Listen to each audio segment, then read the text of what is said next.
My name is Ross Etkin, and this is my summative course review. First, I will be talking about introversion and extroversion. First off, I'm very much an introvert. I have always felt insecure about that because I have felt the need to speak up in group situations, although I feel very insecure about doing so. So that's made me feel very insecure about myself and my ideas because I've always felt a need to voice myself because that was the social norm. After the videos and course discussion we had on introversion, I feel much more confident about my introversion and feel more confident that it's okay to, after a group meeting, to go back and think with myself about what we talked about and about possible ideas I might have, and then feel confident that I can go and express those ideas to my superiors and to the people that we dealt with in the meeting. Now when I become a manager and I look for hiring or look for people I want, I know that if I hire an introvert, and I think I will be better at identifying who an introvert is because of this course, that I know that they need time to themselves to be at their best, to creatively think, and they might need encouragement to express those ideas, and I need to make sure that they feel encouraged to express those ideas. Next, I will talk about motivation and Hertzberg's theory. In a CPA firm, there can be certain times when people feel that only their hygiene factors are being met. And as a manager, I need to make sure that they feel satisfied,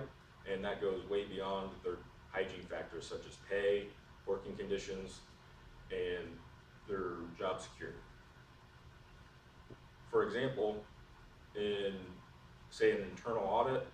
or if someone is just doing the internal entries and data entry for a company, that is usually the staff people, that is usually the lower level staff,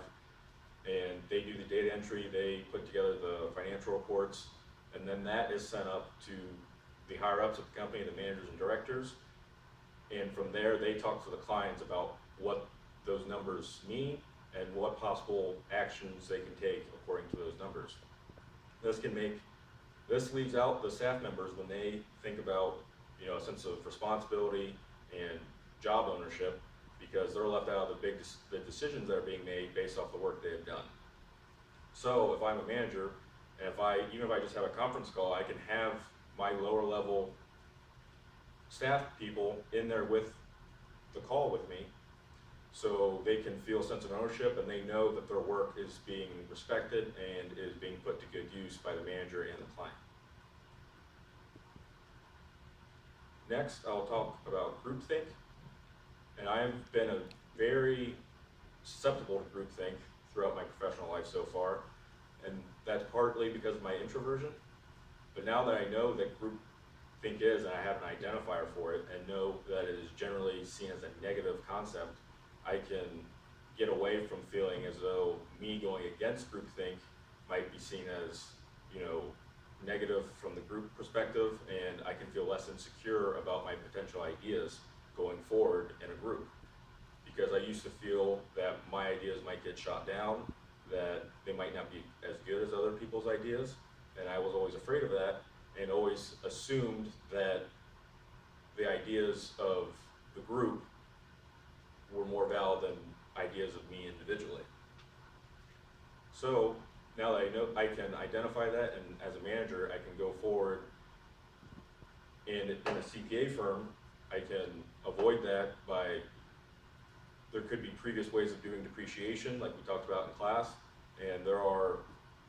every company has a set way of doing things, and when you come in and start doing the books for a company, there's going to be a set way of doing things, and that's more or less from groupthink. So I know now that I can present new ideas and know that that is overall a healthy thing to avoid groupthink in certain scenarios. Next, I'll talk about teams versus groups. There's a difference between a team and a group. And in a CPA firm, I feel often that there might be groups, such as an internal audit. Someone, for example, if they're doing an internal audit on the inventory practices of a restaurant, there could be someone who's working on the food costs and the inventory of the frozen foods, some people could be doing the inventory on fresh foods,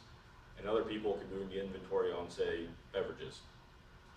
They're all doing their own thing, they're all working on their own task, and they may not see the big picture of what the entire audit will do for the company. It will help them, cut costs, it will help them be more profitable, and it might even help them, find a new supplier or something else like that. If I can get the staff people to believe that